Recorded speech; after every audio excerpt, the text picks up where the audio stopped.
आज हम लोगों को जो टॉपिक करना है बच्चे, ठीक है ना, वो जो टॉपिक हम लोग करेंगे बच्चे, वो टॉपिक एक्चुअली अब पढ़ा जाता है, ठीक है ना, राजनीतिक प्रक्रिया, यानी भारत में राजनीतिक प्रक्रिया, जिसको इंग्लिश में पॉलिटिकल प्रोसेस इन इंडिया बोलते हैं बच्चे। इंडिया में यानी भारत में किस प्रकार की राजनीतिक प्रक्रियाएं हैं, ठीक है, या भारत में किस प्रकार की राजनीतिक प्रक्रियाएं होती हैं, इन चीज़ों को समझना है बच्चे। यानी जब देश आज़ाद हुआ, ठीक है, जब हमारा देश आज़ाद हुआ, जब हमारा देश स्वाधीन हुआ बच्चे, या हमारे देश को जब स्वतंत्रता प्राप्त हुई, फ्रीडम जब मिला हमारे देश को, उसके बाद से हमने किस प्रकार के पॉलिटिकल प्रोसेस को या किस प्रकार के राजनीतिक प्रक्रिया को हमने अपनाना शुरू किया था बच्चे।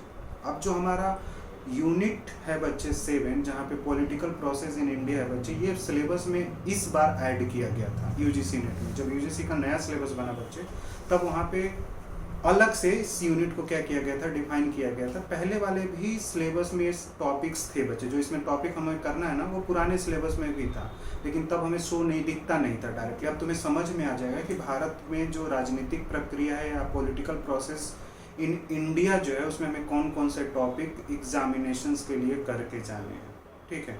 और उसमें जो पहला टॉपिक दिया गया है बच्चे, वो दिया गया है state comma economic and development, फिर कॉमा कर दिया, मतलब स्टेट इकोनॉमिक एंड डेवलपमेंट में नेचर ऑफ इंडियन स्टेट, यानी तुम्हें यहाँ पे भारतीय राज्य की प्रकृति को समझना है बच्चे। इंडियन स्टेट का नेचर क्या है ये समझना है। इंडियन स्टेट में डेवलपमेंट प्लानिंग मॉडल को समझना है बच्चे, यानी भारत ने अपने देश के लोगों के विकास के लिए किस किस प्रकार की योजनाओं को अपनाना शुरू किया था, मतलब किस प्रकार के प्लान को हमने एक्सेप्ट किया था बच्चे, ठीक है। न्यू इकोनॉमिक पॉलिसीज क्या है, विकास से संबंधित, यानी डेवलपमेंट से रिलेटेड न्यू इकोनॉमिक पॉलिसीज क्या है, और उसके बाद से हमें ग्रोथ एंड ह्यूमन डेवलपमेंट देखना होता है बच्चे, ठीक है।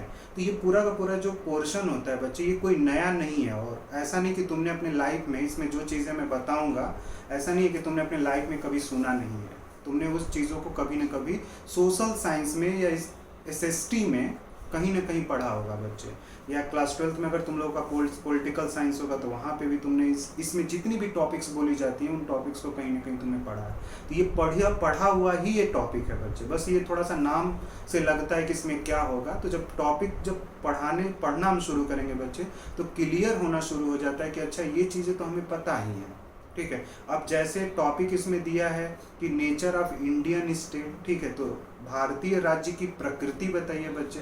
तो भारतीय राज्य की अगर नेचर को बताना होगा तो सबसे पहले भारत की एक विचारधारा को पकड़ना पड़ेगा कि भाई इंडिया की क्या आइडियोलॉजी है, क्योंकि आइडियोलॉजी के बेसिस पर ही हम इंडियन स्टेट के नेचर को क्या कर सकते हैं बच्चे, एक्सप्लेन कर सकते हैं। और फिर इंडियन जो state nation state, India is a nation state, तो इंडिया जो एक नेशन स्टेट है बच्चे, इसने डेवलपमेंट के लिए, कंट्री के डेवलपमेंट के लिए कौन कौन से मॉडल अपनाए बच्चे। जैसे तुम लोगों ने योजना आयोग का नाम सुना होगा, सुना है ना, प्लानिंग कमीशन का तो नाम सुना ही होगा कि नहीं सुना है, ठीक है। प्लानिंग तो क्या करता था, प्लानिंग कमीशंस या योजना आयोग का काम क्या था,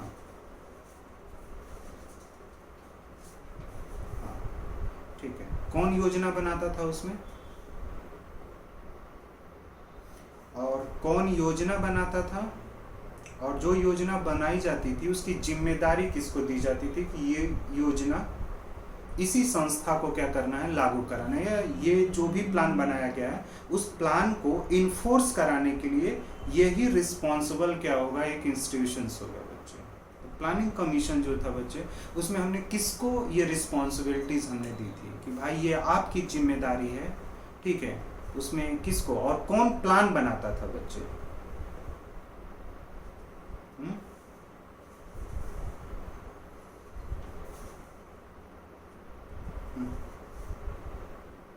नहीं तो कौन सी सरकार बनाती थी प्लानिंग कमीशंस के अंदर जो प्लान था। मैं गवर्नमेंट के बारे में जानना चाहता हूँ कि कौन प्लानिंग जो आयोग है बच्चे, तुम्हारा प्लानिंग जो कमीशंस था बच्चे, जैसे ही देश आज़ाद होता है, 1947 में देश को आज़ादी मिलती है, जैसे ही देश को आज़ादी मिलती है बच्चे, उसके बाद से तुम जानते ही हो कि जैसे ही देश स्वतंत्र होता है, वैसे ही देश के ऊपर बहुत बड़ी एक समस्या थी। बहुत बड़ी समस्या में क्या थी कि भारत पाकिस्तान विभाजन हुआ था।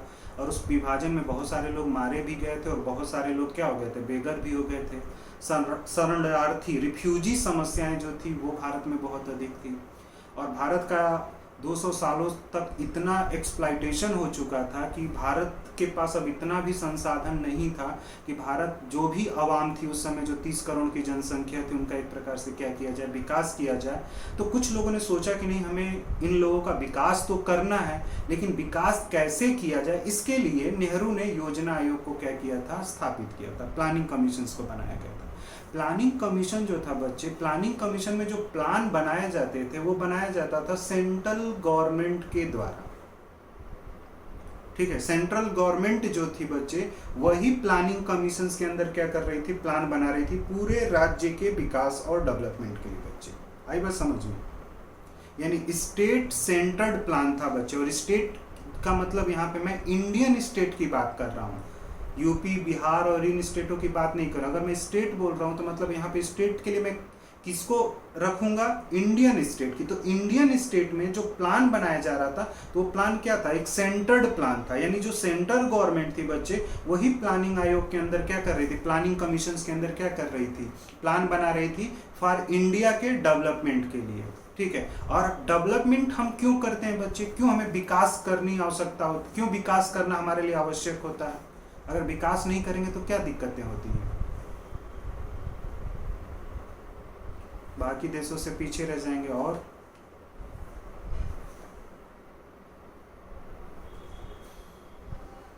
ठीक है, अगर आप डेवलपमेंट नहीं करेंगे बच्चे तो सामाजिक अन्याय जो है क्या हो जाएगा, बढ़ जाएगा। ठीक है ना, सामाजिक अन्याय जैसी जो समस्याएं होती हैं बच्चे, वो बहुत तेजी से क्या होती हैं, बढ़नी शुरू होती हैं। तो जो समाज में सामाजिक अन्याय जैसी जो चीजें हैं बच्चे, ठीक है, आर्थिक अन्याय जैसी जो चीजें हैं, उनको अगर हमें समाप्त करना है या उन्हें हमें कम करना है बच्चे, तो कहीं ना कहीं हमें किस पे बल देना पड़ेगा बच्चे, विकास पे बल देना पड़ेगा। डेवलपमेंट पर क्या करना पड़ता है, हमें बल देना पड़ता है। डेवलपमेंट के द्वारा ही बच्चे हम लोग अपने समाज के अंदर जो अन्याय हो रहा है, जो सोशल इनजस्टिस है बच्चे आपकी सोसाइटी में, उसको एक प्रकार से आप क्या कर सकते हैं, रिमूव कर सकते हैं बच्चे। आवाज कहीं से आ रही है बच्चे, बहुत तेज से, पीछे से, किसी के यहाँ से पीछे से आवाज बहुत तेजी से आ रही है बच्चे, आवाज नहीं सुनाई देगी। ठीक है, आई बात समझ में? तो जनरिस भारत जैसे उसमें पहला हेडिंग जो दिया था बच्चे, वो दिया है विकास योजना मॉडल, यानी डेवलपमेंट प्लानिंग मॉडल। ठीक है ना, यानी डेवलपमेंट के लिए कौन से आपने प्लानिंग मॉडल अडॉप्ट किया था बच्चे, तो जब से ही देश आज़ाद होता है बच्चे, जैसे ही इंडिया फ्री होता है कॉलोनी से, वैसे ही भारतीय अर्थव्यवस्था में यानी इंडियन इकोनॉमिक में हम लोग बल किस पर देते हैं बच्चे, विकास पे। और विकास के लिए हमने क्या किया कि एक हम प्लान बनाएंगे डेवलपमेंट के लिए और एक स्ट्रेटेजिक बनाएंगे, और उसी डेवलपमेंट प्लान की स्ट्रेटेजिक्स और प्लानिंग के थ्रू हम क्या करेंगे, अपनी अर्थव्यवस्था को यानी इंडियन इकोनॉमी का बहुत तेजी से क्या करेंगे, विकास करेंगे। जैसे ही भारतीय अर्थव्यवस्था का विकास होगा बच्चे, वैसे ही भारतीय समाज का भी क्या होना शुरू हो जाएगा, विकास शुरू हो जाएगा। तो आपको अपनी अर्थव्यवस्था का क्या करना पड़ेगा, विकास करना पड़ेगा। और अर्थव्यवस्था यानी इकोनॉमी का डेवलपमेंट हमें इसलिए करना पड़ता है बच्चे कि जो सोशल इकोनॉमिक डिस्पैरिटीज है, जो सोशल इकोनॉमिक अन्याय हो रहा है, उसे अगर हमें कम करना है बच्चे, तो कहीं ना कहीं हमें अपनी अर्थव्यवस्था पे, अपने इकोनॉमी के डेवलपमेंट पर क्या करना पड़ेगा, काम करना पड़ेगा।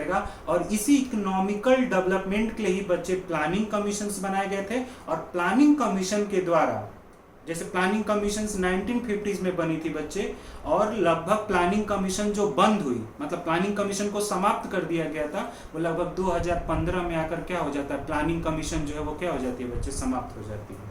हाँ बच्चे, कोई बोल रहा है कुछ? हाँ बच्चे, आवाज आ रही है ना? तो तुमसे अगर कोई, मैंने ये बोला बच्चे कि तुमसे अगर ये कोई पूछता है कि भारतीय अर्थव्यवस्था के विकास के लिए आपने किस प्रकार के इंस्टीट्यूशंस की स्थापना की थी भारत के स्वतंत्र होने के बाद, इंडिया इंडिपेंडेंट के बाद, आफ्टर आपने कौन से इंस्टीट्यूशंस को एस्टैब्लिश किया था, तो आप लोग बोलते हो कि प्लानिंग कमीशंस। तो आपसे ये भी पूछा जा सकता है कि प्लानिंग कमीशन जो था बच्चे वो कब इस्टेब्लिश होता है, तो तुम बोलते हो कि 1950s में जो था वो प्लानिंग कमीशन को क्या कर दिया गया था, इस्टेब्लिश कर दिया गया था। आपसे ये भी पूछा जा सकता है कि प्लानिंग कमीशन हमने क्यों बनाया, तो प्लानिंग कमीशन हमें इसलिए बनानी पड़ी क्योंकि इंडियन इकोनॉमी का हमें क्या करना था, डेवलपमेंट करना था। और इंडियन इकोनॉमी के डेवलपमेंट के लिए एक हमें क्या करना था, प्लान करना था, और उस प्लान को हम कैसे अप्लाई करेंगे बच्चे, इम्प्लीमेंट कैसे करेंगे, उसके लिए हमें क्या करनी पड़ेगी, एक रणनीति बनानी पड़ेगी, एक स्ट्रेटेजिक बनानी पड़ेगी। तो 1950s में हमने प्लानिंग कमीशन बनाया जिसका काम ये था कि ये पता करे पहले कि भारत की टोटल पॉपुलेशन कितनी है, तो उसने टोटल पॉपुलेशन को एस्टिमेट किया। भारत के पास प्राकृतिक संसाधन कौन से हैं उसको उसने एस्टिमेट किया। प्राकृतिक संसाधनों में भी हमारे पास कौन से संसाधन सबसे अधिक हैं, और फिर इन संसाधनों का, इन नेचुरल रिसोर्सेज का बच्चे हम किस प्रकार से यूज करें जिससे कि इंडियन इकोनॉमी का क्या हो बच्चे, डेवलपमेंट हो। क्योंकि इंडियन इकोनॉमी का अगर डेवलपमेंट होगा बच्चे तभी इंडियन सोसाइटी में जो सोशल इनजस्टिस है, जो सामाजिक अन्याय जैसी जो चीजें हैं, आर्थिक अन्याय जैसी चीजें जो हैं, उसे हमें क्या कर सकते हैं, समाप्त कर सकते हैं या कम कर सकते हैं। और उसके लिए योजना आयोग ने लगभग बनने से, जब योजना आयोग बना था बच्चे, जब प्लानिंग बना था और जब योजना आयोग का एंड हुआ, जब योजना आयोग को समाप्त किया गया, तब तक योजना आयोग ने भारत में 12 प्लान बनाए थे बच्चे, 12 पंचवर्षीय योजना, 12th 5 years प्लान बन के आए थे टोटल 1950 से लेकर कब तक, 2015 तक। क्योंकि 2015 में प्लानिंग कमीशन को क्या कर दिया जाता है, क्लोज कर दिया जाता है। और उसके बाद से प्लानिंग कमीशन की जगह कौन सा इंस्टीट्यूशन लेता है बच्चे, नीति आयोग। नीति आयोग और अगर प्लानिंग कमीशन में तुम्हें बताया जाए कि बच्चे एक बेसिक अंतर आप बता दीजिए कि प्लानिंग कमीशंस और नीति आयोग में क्या एक बेसिक अंतर है, तो सीधा बताना है कि प्लानिंग कमीशन जो था बच्चे वहाँ सेंटर्ड प्लानिंग होता था। मतलब सेंट्रल गवर्नमेंट ही पूरे कंट्री के डेवलपमेंट को लेकर क्या करती थी, प्लानिंग करती थी, पूरी स्ट्रेटेजिक बनाती थी, और कैसे उस प्लान को इन्फोर्स कराना है ये सेंट्रल गवर्नमेंट ही क्या करती थी, डिसाइड करती थी। तो लोग आपसे ये भी पूछेंगे क्या प्लानिंग कमीशंस में स्टेट को स्पेस नहीं दिया जाता था, दिया जाता था, लेकिन ज्यादा पावरफुल कौन हो जाता था, प्लानिंग कमीशंस हो जाता था। क्योंकि प्लानिंग कमीशंस में सेंटर्ड प्लानिंग होती है बच्चे, ठीक है ना, और सेंटर में जो गवर्नमेंट होती है उसी के पास क्या हो जाता है, पावर हो जाता है। तो वहां क्या था, सेंटर्ड प्लानिंग हो रहा था बच्चे, जबकि नीति आयोग में क्या है, कोऑपरेटिव फेडरलिज्म है, सहकारी संघवाद है। और कोऑपरेटिव फेडरलिज्म किस प्रिंसिपल पे काम करता है, यानी किसी भी प्रॉब्लम को सॉल्व करने के लिए बच्चे सेंटर और स्टेट दोनों को मिलकर क्या करना चाहिए, काम करना चाहिए। अब कोविड जैसी जो महामारी है बच्चे, क्या इस प्रॉब्लम पे सिर्फ प्लानिंग और जो स्ट्रेटेजिक जो बन रही है, स्ट्रेटेजिक जो तैयार की जा रही है, क्या सिर्फ सेंट्रल गवर्नमेंट ही कर रही है, स्टेट गवर्नमेंट भी उसमें इन्वॉल्व है बच्चे, दोनों है। तो ये नीति आयोग का मैंने एग्जांपल दिया। जबकि जब 1950s में प्लानिंग कमीशंस बना था बच्चे, तो पूरे कंट्री के और पूरे स्टेटों के डेवलपमेंट की जो रिस्पॉन्सिबिलिटीज जो हो जाती थी वो किसकी हो जाती थी, प्लानिंग कमीशंस की होती थी। तो अगर तुमसे कोई क्वेश्चंस पूछेगा कि प्लानिंग कमीशंस और नीति आयोग में बेसिक डिफरेंसेस आप कर सकते हैं, तो कर सकते हो या नहीं कर सकते हो। अगर तुमसे ये पूछ लिया जाए कि प्लानिंग कमीशन का एस्टैब्लिशमेंट बताइए कब हुआ है, ठीक है, तो आप क्या बताते हो कि जो प्लानिंग कमीशन है बच्चे, जो इंडिया में डेवलपमेंट के लिए प्लानिंग मॉडल तैयार कर रहा था, उसका एस्टैब्लिशमेंट जो स्थापना है बच्चे वो 1950s में होता है। तुमसे ये पूछा जाएगा क्या योजना आयोग जो था बच्चे वो एक संवैधानिक संस्था थी, यानी एक कॉन्स्टिट्यूशनल बॉडीज थी, या फिर स्टैच्यूरीज बॉडीज थी, या फिर एडवाइजरी बॉडीज थी। हिंदी में बोल देता हूँ, योजना आयोग जो थी संवैधानिक संस्था थी, संविधिक संस्था थी, या सलाहकारी संस्था थी।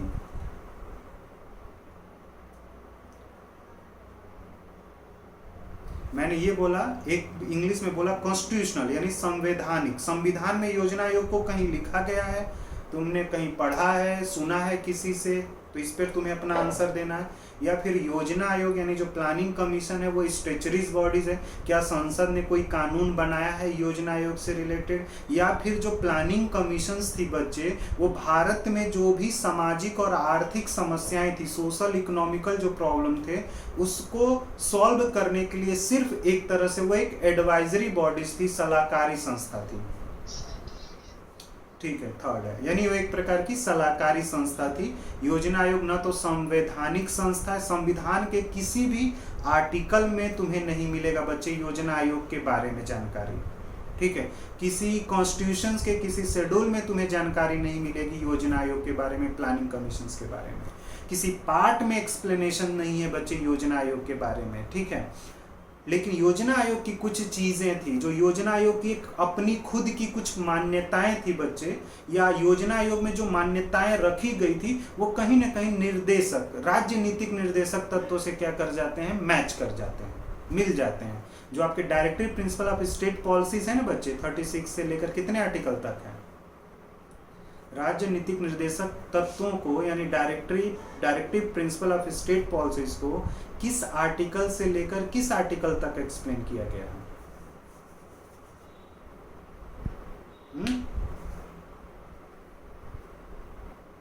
मैंने ये बोला बच्चे, जो directive principle of state policies है, संविधान में जो राजनीतिक निर्देशक तत्व हैं वो संविधान के किस पार्ट में उसको जगह दिया गया, संविधान के किस भाग में लिखा गया है और उसका अनुच्छेद क्या है, आर्टिकल क्या है।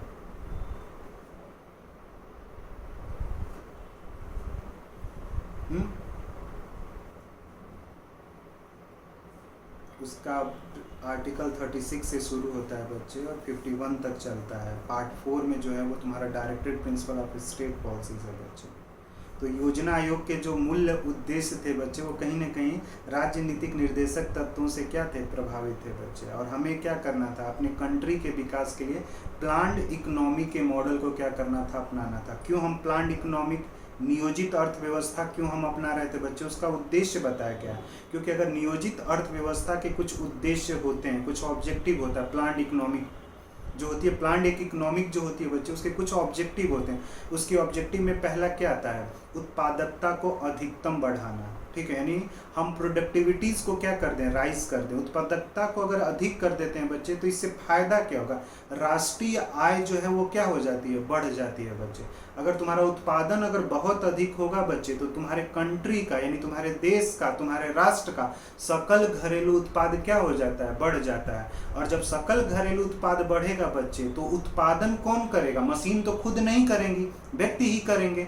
और व्यक्तियों के द्वारा जब उत्पादन होता है बच्चे, और व्यक्ति जब उत्पादन करता है तो उस उत्पादन के बदले व्यक्ति को क्या मिलता है, आय मिलता है। कोई व्यक्ति पहले 2 घंटे काम कर रहा है, अगर अब 10 घंटे काम कर रहा है तो उसकी सैलरी और उसके वेजेस में अंतर होगा या नहीं होगा बच्चे। तो अगर हम उत्पादकता को बढ़ा देते हैं यानी प्रोडक्टिविटीज को राइज कर देते हैं बच्चे, तो अपने आप हमारे कंट्री का नेशनल इनकम बढ़ जाता है और पर पर्सन भी इनकम क्या हो जाती है, राइज हो जाती है। इसलिए हमें डेवलपमेंट जो मॉडल होता है बच्चे, उसमें हमें प्लान्ड इकोनॉमिक यानी नियोजित अर्थव्यवस्था के मॉडल को क्या करना होता है, अपनाना होता है बच्चे। अगर उत्पादकता अधिक करेंगे बच्चे तो कहीं ना कहीं उससे क्या होगा, पूर्ण रोजगार प्राप्त होता है यानी कंप्लीट एम्प्लॉयमेंट जनरेट होगा बच्चे।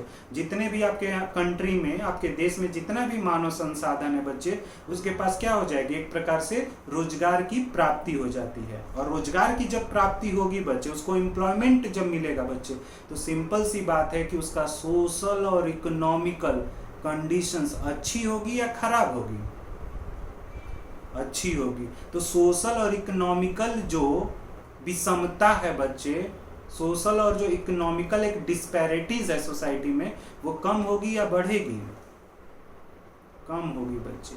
तो समझ में आया कि प्लान्ड इकोनॉमिक क्यों हमारे लिए आवश्यक होती है, क्यों हर एक देश प्लान्ड इकोनॉमिक पे क्या करता है, काम करता है बच्चे। दूसरी चीज है वेल्थ और इनकम का भी डिफरेंसेस क्या हो जाएगा बच्चे, समाप्त हो जाएगा। संपत्ति और आय के बीच का जो अंतर है बच्चे वो समाप्त हो जाता है। संपत्ति का अगर उदाहरण तुम लोगों से पूछूं कि संपत्ति क्या होता है, वेल्थ क्या होता है, तो क्या आंसर आप लोग दोगे। संपत्ति में अगर मैं जानना चाहता हूं कि मीनिंग ऑफ द वेल्थ, ठीक है, संपत्ति का मतलब क्या है, क्या बताओगे आप लोग मुझे? संपत्ति में क्या चीजें आती हैं? कोई उदाहरण दीजिए आप मुझे।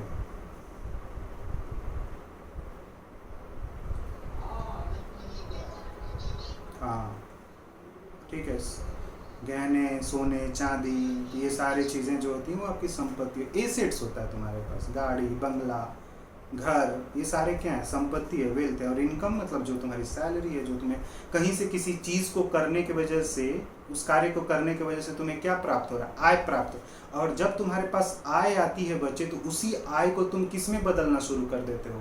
वेल्थ में बच्चे। गोल्ड खरीद लेते हो, जमीन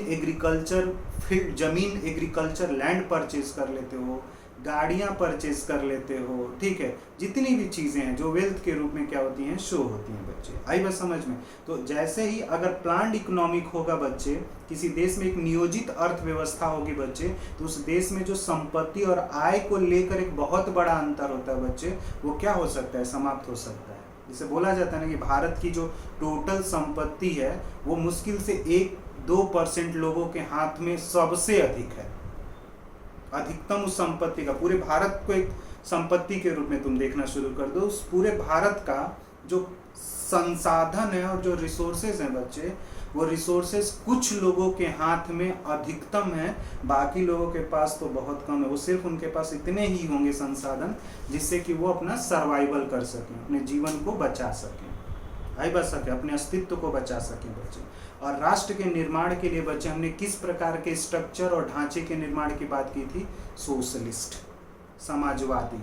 तो हम जब देश स्वतंत्र हुआ बच्चे, जब देश आज़ाद हुआ, तो जब देश आज़ाद हुआ और देश स्वतंत्र होने के बाद से जो समस्याएं थी बच्चे, उन समस्याओं को समाधान करने के लिए बच्चे, उन समस्याओं और उस प्रॉब्लम को सॉल्व करने के लिए बच्चे, कहीं ना कहीं हम लोगों ने किस आइडियोलॉजी का साथ लिया बच्चे? अपने साथ रखा सोशलिस्ट आइडियोलॉजी को, समाजवादी। और समाजवादी मॉडल क्या होता है बच्चे? समाजवादी मॉडल के अंदर क्या होते हैं कि जितने भी संसाधन हैं बच्चे, वो संसाधन किसके नियंत्रण में होंगे? सोशलिस्ट मॉडल में स्टेट के कंट्रोल में होते हैं, और स्टेट ही उन सभी रिसोर्सेज को लोगों में इस प्रकार से डिस्ट्रीब्यूट करता है जिससे कि सोसाइटी में सोशल और इकोनॉमिकल डिस्पैरिटीज बढ़े ना। तो तुम्हें से अगर पूछा जाता है कि क्या भारत की कोई आइडियोलॉजी है, तो आप बताते हो कि हाँ, भारत की जो आर्थिक इकोनॉमी को लेकर जो एक आइडियोलॉजी थी बच्चे, वो कहीं ना कहीं समाजवादी सोशलिस्ट आइडियोलॉजी पर क्या हो रहा था? चल रहा था। जबकि हमारे आइडियोलॉजी में हम लोग आदर्शवादी विचारधारा को भी क्या करते हैं? अपनाते हैं बच्चे। तो भारत की भी एक क्या होती है? आइडियोलॉजी होती है बच्चे। हर एक राष्ट्र की अपनी एक आइडियोलॉजी होती है, जिस आइडियोलॉजी पे वो क्या करता है? काम करता है बच्चे। और जब सेकेंड बुलेट देखोगे बच्चे, तो जैसे ही कंट्री हमारा फ्री हुआ बच्चे, अंग्रेजों के हाथों से जैसे ही भारत निकलता है, उसके बाद से तुम देखोगे कि इंडिया में सबसे बड़ी जो प्रॉब्लम्स थी इस नेशन के अंदर, वो था सोशल इकोनॉमिकल पिछड़ापन। सामाजिक आर्थिक रूप से भारत बहुत पिछड़ चुका था बच्चे। अब सामाजिक और आर्थिक रूप से जो हम इतने पिछड़ चुके थे, उन चीज़ों को हमें क्या करना था? सही करना था बच्चे।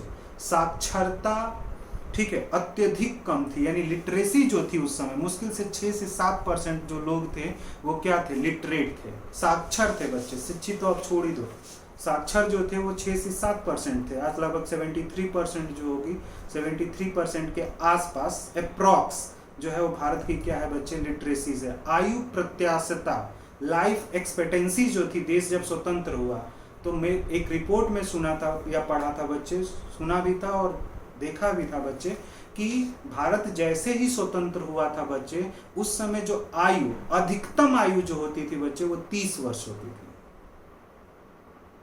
आई बात समझ में? हेलो, आवाज आ रही है? नहीं क्या? और आवाज नहीं आ रही है क्या? हेलो, आवाज नहीं आ रही है क्या आप लोगों को?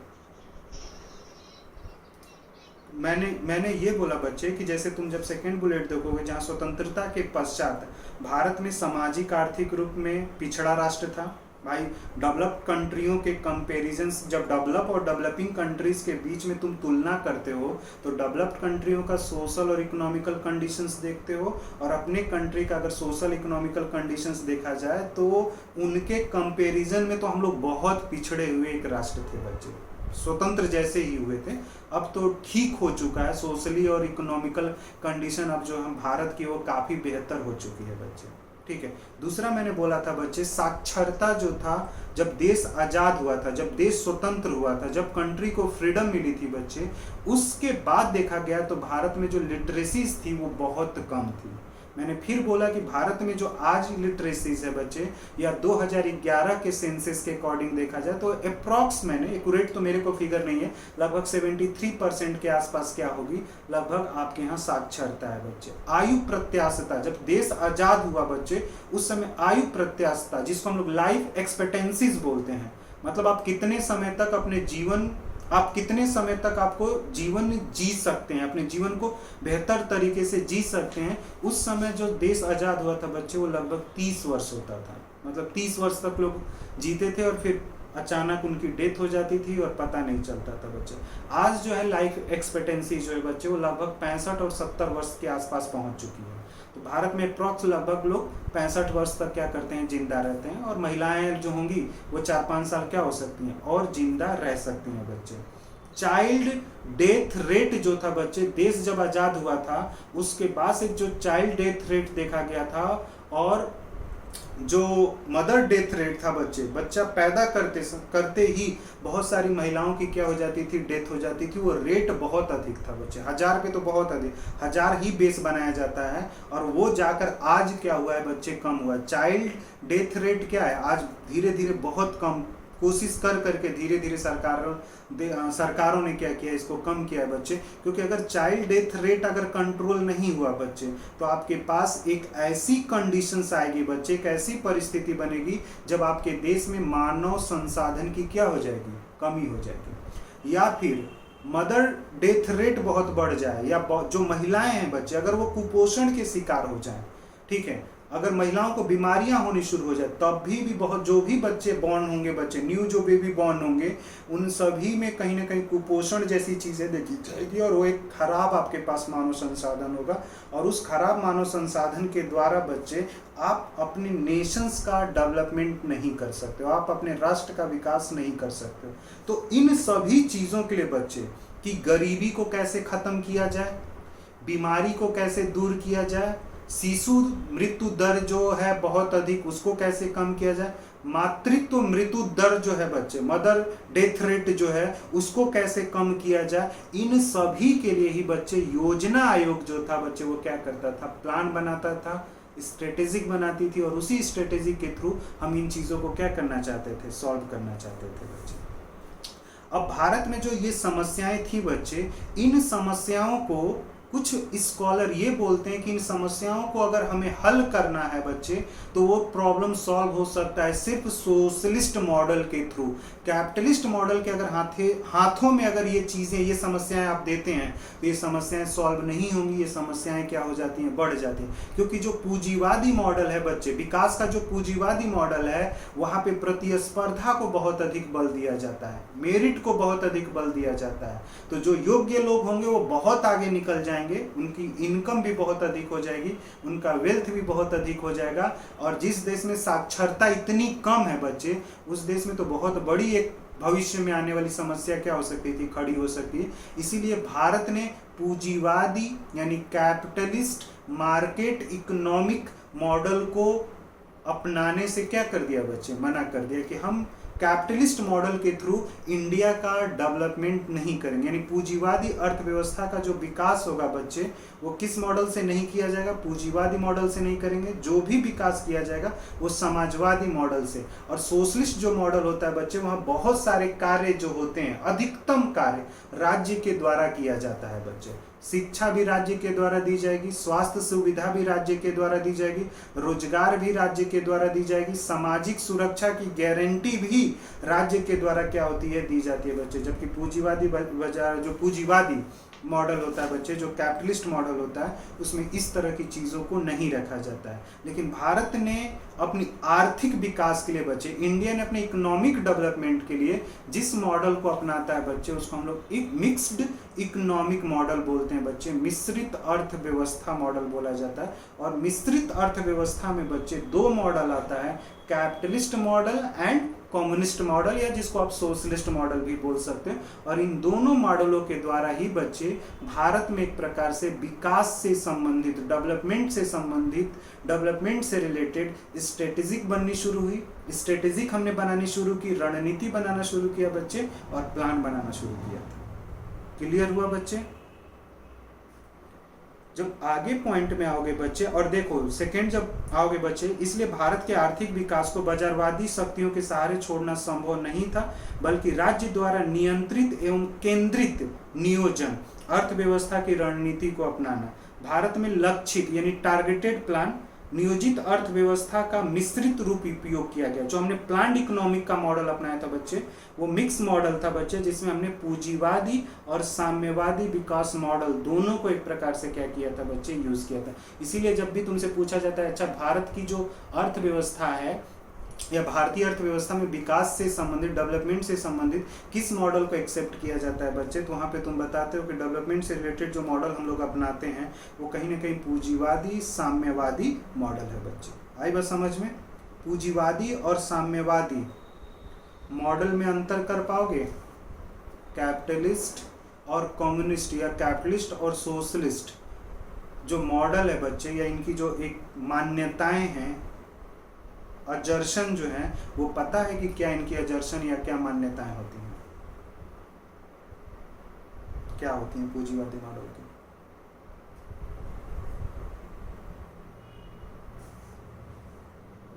हम्म हम्म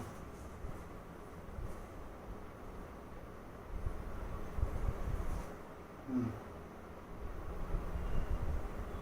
हम्म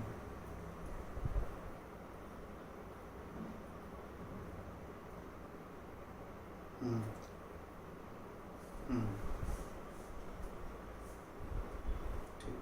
तो जो कैपिटलिज्म्स होता है बच्चे, जिसको हम लोग पूंजीवादी मॉडल बोलते हैं, वहाँ पे बाजार अर्थव्यवस्था की बात होती है। बाजार अर्थव्यवस्था का मान होता मतलब ये होता है कि बाजार में जो भी चीज़ें हैं उनका मूल्य जो होगा बच्चे, वो मांग और पूर्ति के द्वारा क्या होता है, तय होता है। डिमांड और सप्लाई के बेसिस पर उसकी प्राइस जो होती है वो क्या होती है, फिक्स की जाती है। स्टेट का इंटरफेरेंस क्या होता है, जीरो होता है बच्चे।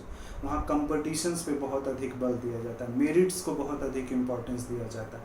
और जो मेरिटेड लोग होते हैं बच्चे, वो कैपिटलिस्ट मॉडल में उन्हें ज़्यादा बेनिफिट्स मिलता है अनमेरिटेड के कंपेरिजन में। अयोग्य लोगों के तुलना में जो योग्य लोग हैं बच्चे, उन्हें ज़्यादा कहीं ना कहीं क्या होता है, फायदा होता है बच्चे।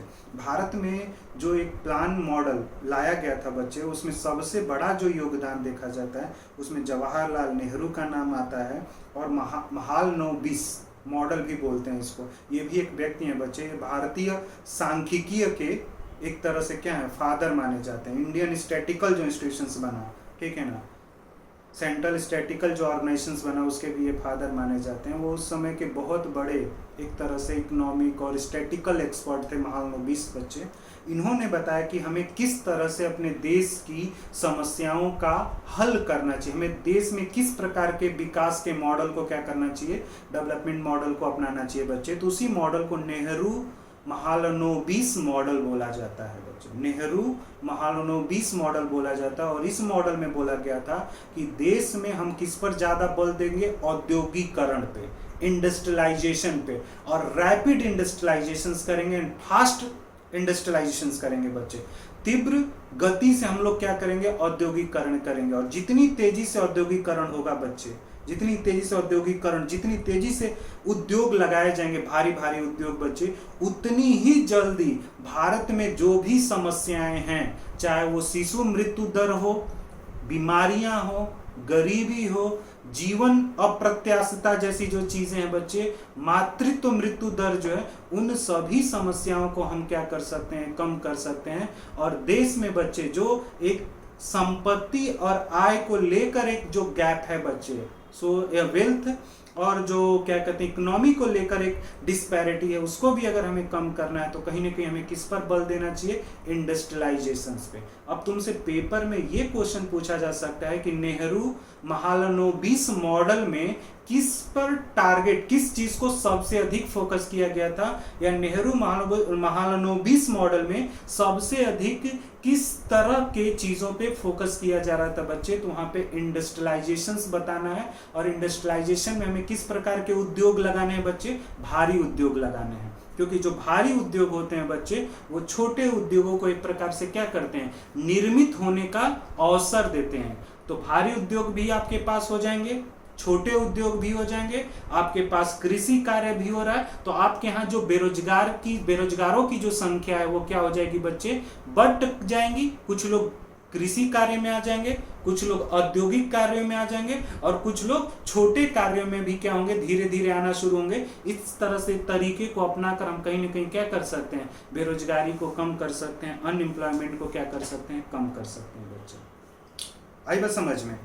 क्योंकि जैसे ही देश आजाद हुआ बच्चे, तो पूरा का पूरा जो अर्थव्यवस्था को विकास करने का जो पूरा भार पड़ा था बच्चे, पूरा भार जो डाला गया था वो कृषि पर डाला गया था। तो सोचो कि अगर कृषि क्षेत्र पर बहुत अधिक भार डाल देते हैं बच्चे, तो कहीं ना कहीं कुछ समय के बाद से वहाँ समस्याएं पैदा होनी शुरू हो जाएंगी। इसीलिए हर एक और भी आपके पास क्या होने चाहिए? अर्थव्यवस्था को विकसित करने के लिए और भी आपके पास क्या होने चाहिए? विकल्प होने चाहिए। कृषि क्षेत्र में भी आप कृषि क्षेत्र के द्वारा भी अपने अर्थव्यवस्था को विकसित करिए, उद्योगों के द्वारा भी अपने अर्थव्यवस्था को विकसित करिए, और सेवा क्षेत्र के द्वारा भी आप अपने अर्थव्यवस्था को क्या कर सकते हैं बच्चे? विकसित कर सकते हैं बच्चे। अब बात ये होती है बच्चे कि अच्छा, ये भारी उद्योग यानी हैवी इंडस्ट्रियलाइजेशन की बात जो हो रही थी नेहरू द्वारा या महालनोबिस के द्वारा, एक्चुअली ये मॉडल भारत में क्यों अप्लाई किया जाए? इसका कारण था रशियन मॉडल बच्चे। रसिया ने जो अपने यहाँ विकास किया था, यानी रसिया में जो साम्यवादी क्रांति आई थी ना, और साम्यवादी क्रांति जो रशिया में साम्यवादी क्रांति जो लाई गई थी बच्चे लेनिन के द्वारा, और फिर उसी क्रांति स्टालिन के द्वारा जब उसको आगे बढ़ाया गया, तो उसमें जर्नलिस्ट क्या हुआ कि 1929 के बाद 1928-29 में क्या होता है बच्चे? विश्व में आर्थिक मंदी आती है। वर्ल्ड इकोनॉमिक जो क्राइसिस है वो 1929 का है बच्चे, 1929-30 देखा जाता है। तो उस जो आर्थिक मंदी आई थी विश्व में, जो आर्थिक मंदी आई थी बच्चे, वो पूंजीवादी मॉडल के वजह से आई थी। तो पूंजीवादी मॉडल 1930 में क्या हो गया? असफल हो गया, यानी कैपिटलिस्ट मॉडल क्या हो रहा था?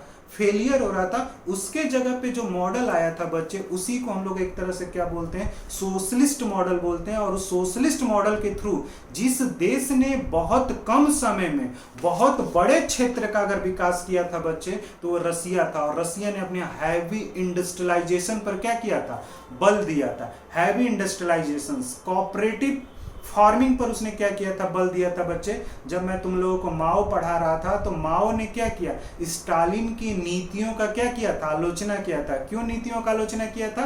क्योंकि रसिया में जो औद्योगिकरण हुआ था, जो रसिया में इंडस्ट्रियलाइजेशन लाया गया था, सबसे अधिक नुकसान किसको हुआ था बच्चे? किसानों को हुआ था। तो रसियन मॉडल को हमने देखा बच्चे, और जब हमने रसियन मॉडल को देखा और हमने कहा अच्छा, इंडस्ट्रियलाइजेशन से इतनी तेजी से कोई देश विकसित कर सकता है और अपनी समस्याओं को हल कर सकता है, तो भारत में भी जवाहरलाल नेहरू और जो महालनोबिस जो थे बच्चे, जो एक तरह से इकोनॉमिक एक्सपर्ट बोल लो उनको, सांख्यिकीय एक्सपर्ट बोल लो, स्टैटिकल एक्सपर्ट थे, उन्होंने नेहरू को सलाह दिया और उन दोनों ने मिलकर इंडस्ट्रियलाइजेशन पे क्या किया? बल दिया बच्चे। और इस इंडस्ट्रियलाइजेशन में यानी देश के अंदर कुछ क्या किया जाएगा? आधारभूत ढांचे को हम खड़ा करेंगे, जो बेसिक इंफ्रास्ट्रक्चर होता है बच्चे। जैसे कोयला जो है वो एक आधारभूत उद्योग है बच्चे। कोयला जो है वो बाकी के आगे कई उद्योगों को क्या करता है? सपोर्ट करता है। कोयला निकाला आपने, तो कोयला से आप क्या कर सकते हैं? अपने थर्मल पावर स्टेशंस को चला सकते हैं, जिससे आप बिजली पैदा कर सकते हैं। कोयला से खाना बनाया जा सकता है, कोयला से होटल रेस्टोरेंट में काम किया जा सकता है, कोयला से हम बहुत सारे काम। तो कोयला जो हुआ क्या, किस प्रकार का बिजनेस उद्योग हुआ बच्चे? आधारभूत बेसिक इंडस्ट्रीज माना जाता है। कोयला, बिजली, इलेक्ट्रिसिटी जो है वो बेसिक इंडस्ट्रीज में आती है बच्चे। इन पे सबसे पहले हमें काम कर, क्योंकि बिजली होगा बच्चे तो आपकी फैक्ट्रियां चलेंगी, बिजली होगा तो खेतों की सिंचाई होगा। आई बात समझ में? बिजली होगा तो बच्चे अच्छे से पढ़ सकते हैं बच्चे। तो ये सारी चीजें थी। लोहा, आयरन, इसका इस्तेमाल कहाँ कहाँ नहीं होता है बच्चे? घर बनाने के लिए आपको लोहे की जरूरत पड़ेगी, गाड़ियां बनाने के लिए लोहे की जरूरत पड़ेगी। आई बात समझ में? चाहिए ना लोहे, तो बर्तन बनाने में चाहिए आपको बच्चे, ठीक है, एल्युमिनियम, स्टील, ये कहीं ना कहीं आधारभूत औद्योगिक ढांचे होते हैं बच्चे। तो इन प्रकार की भारत में क्या करनी थी, इंडस्ट्रीज लगानी थी, क्योंकि इस प्रकार के अगर इंडस्ट्रीज लग गए बच्चे तो लोहा से बनने वाली कोई दूसरी इंडस्ट्रीज आराम से खड़ी हो जाएगी बच्चे। बिजली बनने शुरू हो गया तो बिजली डिस्ट्रीब्यूट करने वाला इंडस्ट्रीज कोई बन सकता है बच्चे। बिजली का हम लोग एग्रीकल्चर सेक्टर में यूज कर सकते हैं, फैक्ट्रीज में यूज कर सकते हैं, सर्विसेज, मतलब जो चीजें हो सकता है वहां पे क्या किया जा सकता है, यूज किया जा सकता है। और देश में हम एक लोग क्या करेंगे बच्चे, उत्पादन में वृद्धि यानी प्रोडक्टिविटीज को अगर बढ़ाना है बच्चे, उसके लिए कहीं ना कहीं हम क्या करेंगे, हैवी इंडस्ट्रीज को क्या करेंगे, इंपॉर्टेंस देंगे बच्चे। आई बात समझ में? तो अगर तुमसे कोई कभी क्वेश्चंस होता है बच्चे भविष्य में कि नेहरू और महालनोबिस जो थे बच्चे, वो क्यों इतना हैवी इंडस्ट्रीज पर बल दे रहे थे, ठीक है, और क्यों हैवी इंडस्ट्रीज के औचित्य को उन्होंने समझाया और औचित्य को प्रतिपादित किया बच्चे, तो उसका उन्होंने कारण बताया था कि भारत में औद्योगिकरण का निम्नलिखित औचित्य प्रतिपादित किया गया था कि क्यों हमारे लिए भारी उद्योग जो है वो बच्चे जरूरी है। क्योंकि स्वतंत्रता के बाद पूरी भारत की अर्थव्यवस्था जो थी वो किस पर थी, कृषि पर थी। सभी लोग कृषि कार्य ही कर रहे थे। तो अगर सभी लोग कृषि कार्य करेंगे बच्चे तो एक टाइम ऐसा आएगा कि कृषि कार्य जब होता है ना, तो कहने का मतलब एक कृषि क्षेत्र में कुछ ऐसे काम होते हैं जिसको एक व्यक्ति कर सकता है। अगर 10 व्यक्ति को लगाकर वो काम करोगे ना तो भी उत्पादकता बहुत अधिक बढ़ नहीं रही है, उत्पादन उतना ही हो रहा है 10 लोग, लेकिन 10 लोगों को उसमें से क्या करना पड़ा, देना पड़ा, और थोड़ी चीजें क्या होंगी, उन्हें प्राप्त होगी, जिससे न तो उनकी सामाजिक स्थिति अच्छी होगी न तो उनकी आर्थिक स्थिति अच्छी होगी बच्चे। इसलिए हमें कृषि पर तो ध्यान देना ही देना है, कृषि के अलावा और भी चीजों पे हमें क्या करना चाहिए, बल देना चाहिए बच्चे। तो हमारे पास जो प्राकृतिक संसाधन थे बच्चे, उन प्राकृतिक संसाधनों को ध्यान में रखते हुए बच्चे भारत में इंडस्ट्रियलाइजेशन पर क्या किया गया था, बल दिया गया था। भारत में जिस प्रकार का मानवीय संसाधन था, मानवीय संसाधन और प्राकृतिक संसाधन यानी ह्यूमन रिसोर्सेज और नेचुरल रिसोर्सेज के बेसिस पर हमने इंडस्ट्रियलाइजेशन को क्या किया, बल दिया बच्चे। और हमारे यहाँ क्या हुआ, लोहे से संबंधित इंडस्ट्रीज लगी, कोयले से संबंधित इंडस्ट्रीज बननी शुरू हुई बच्चे, ठीक है, स्टील, एल्युमिनियम, फर्टिलाइजर्स, पेस्टिसाइड्स, इस तरह की चीजों, इस तरह के उद्योगों पे हमने क्या करना चाहिए बच्चे, एक तरह से बल देना शुरू किया बच्चे।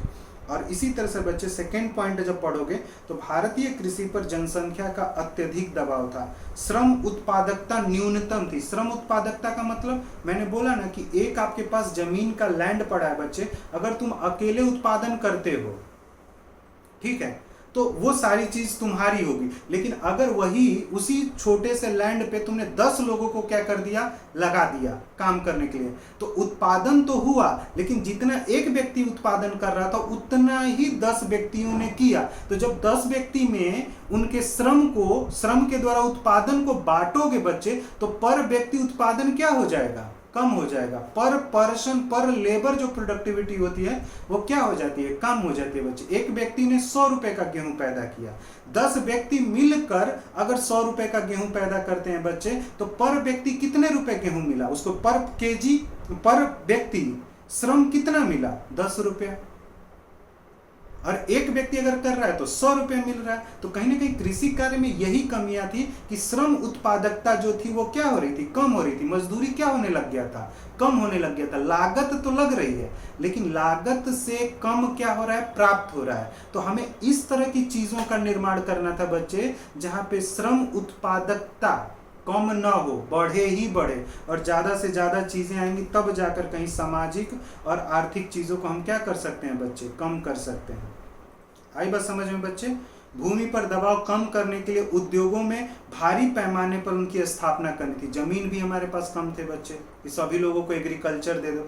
बहुत सारी जमीन जो थी वो फर्टाइल थी ही नहीं, उर्वरक थी ही नहीं, तो क्या करोगे उस जमीन। तो आप देखिए इतनी बड़ी पॉपुलेशन है, अगर सभी को एग्रीकल्चर कराते हैं तो भी कोई फायदा नहीं है। तो जितना हमारे पास एग्रीकल्चर लैंड है उसमें कुछ लोगों को डाला जाए और कुछ लोगों को किस में लाया जाए, उद्योग धंधों में लाते हैं बच्चे। तो उद्योग और कृषि दोनों पर हमें क्या करना चाहिए बच्चे, बल देना चाहिए। तो जब पहली पंचवर्षीय योजना आई बच्चे, फर्स्ट 5 ईयर जब प्लान आया बच्चे, तो उसका लक्ष्य था कृषि।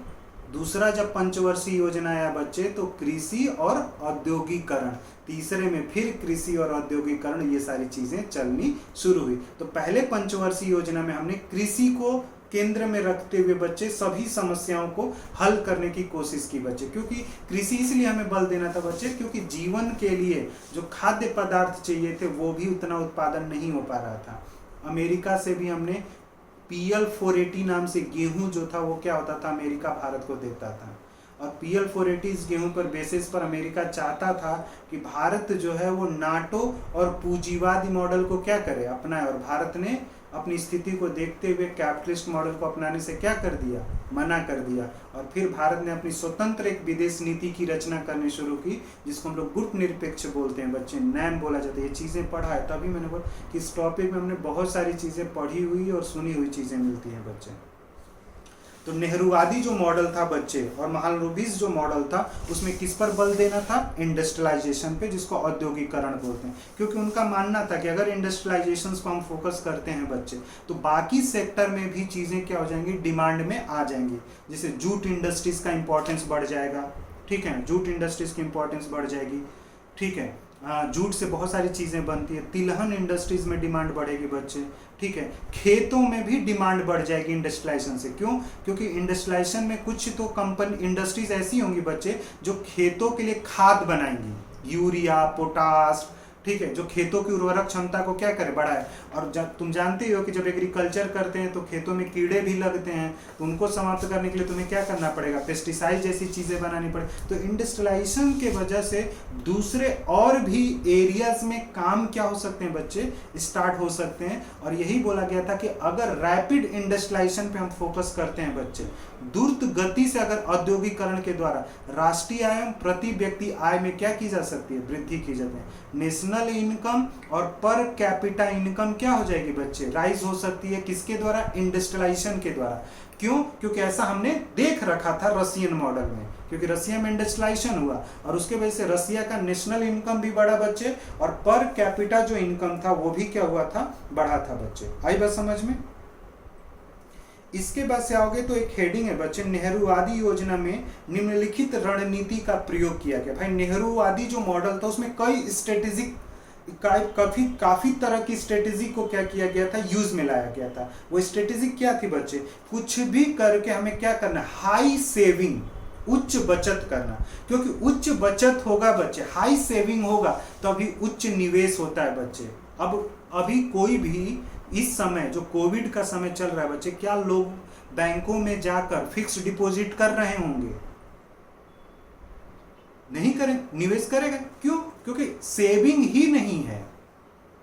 तो आप इंडस्ट्रियलाइजेशन करके क्या कर सकते हो बच्चे, अपनी सेविंग को क्या कर सकते हो, बढ़ा सकते हो। भाई नेहरू के समय में जब जितनी सेविंग होती थी लोगों के पास, और लिबराइजेशन, प्राइवेटाइजेशन और ग्लोबलाइजेशन के पीरियड में जब सेविंग हुई बच्चे, उन दोनों में बहुत अंतर आ गया। क्योंकि LPG के जब मॉडल को 91 में न्यू इकोनॉमिक पॉलिसीज को जब अडॉप्ट किया गया बच्चे, उसने हाई सेविंग कर दिया। सैलरी इतनी मिलती थी, 2-2 लाख 3-3 लाख रुपए सैलरी है बच्चे, कितना आप एक्सपेंस कर लोगे?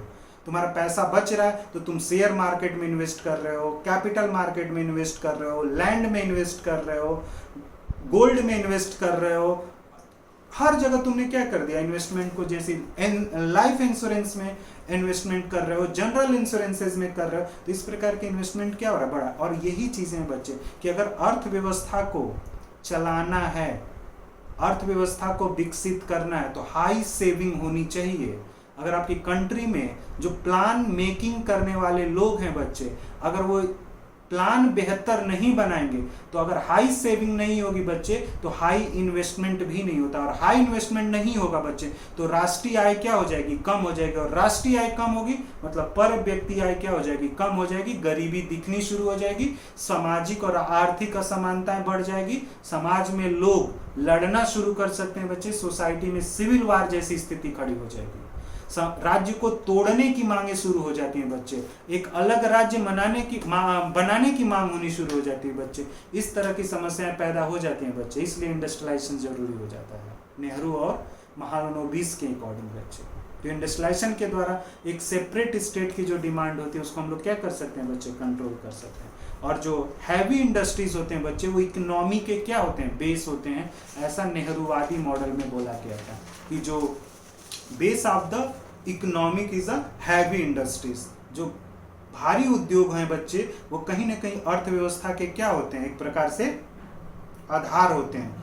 ठीक है, और दूसरी चीज है हमें क्या करना चाहिए, आयात प्रतिस्थापन, मतलब हमें आयात जो इंपोर्ट हम कर रहे हैं बच्चे, आयात मतलब जो चीज हम दूसरे देशों से ले रहे हैं उसे हमें क्या करना चाहिए, समाप्त करना चाहिए। प्रतिस्थापित यानी प्रतिस्थापन यानी रिप्लेसमेंट, और रिप्लेसमेंट का मतलब यह है कि हम आयात कम करें, निर्यात क्या करें, ज्यादा करें बच्चे। और निर्यात ज्यादा करने के लिए आपके पास क्वालिटी प्रोडक्ट होने चाहिए, और क्वालिटी प्रोडक्ट बनाने के लिए आपके पास मशीनों की जरूरत पड़ेगी और टैलेंटेड मैन पावर की जरूरत पड़ेगी, स्किल्ड मैन पावर की बच्चे। तब कहीं आप फिनिशिंग गुड्स क्या कर सकते हो, तैयार कर सकते हो, और उस गुड्स को आप क्या कर सकते हो, आगे एक्सपोर्ट कर सकते हो। और अगर आपने आयात को प्रतिस्थापित कर दिया, आयात को हटाकर, यानी पहले आप एक आयात करने वाले देश थे, इंपोर्ट करने वाले देश थे बच्चे, ठीक है, अगर आप एक्सपोर्ट करने लगते हो तो आप अपने आप में आत्मनिर्भर हो जाते हो बच्चे, सेल्फ इंडिपेंडेंट कंट्री हो जाते हो। फिर आपको किसी दूसरे देश के ऊपर क्या होना पड़ता है, निर्भर नहीं होना पड़ता है बच्चे। ये नेहरूवादी मॉडल में बोला गया था। समाज में जो वंचित वर्ग हैं बच्चे, ठीक है, जो समाज में कमजोर वर्ग है बच्चे, उनके हमें तीव्र विकास के बारे में क्या करना चाहिए, सोचना चाहिए। वो सिर्फ किसके वजह से हो सकता है, औद्योगिकरण के वजह से हो सकता है। ठीक है, और जो नए उद्योग होते हैं बच्चे, न्यू जो इंडस्ट्रीज आती हैं, उन्हें एक प्रकार से हमें क्या करना चाहिए, संरक्षण देना चाहिए, प्रोटेक्शन देना चाहिए।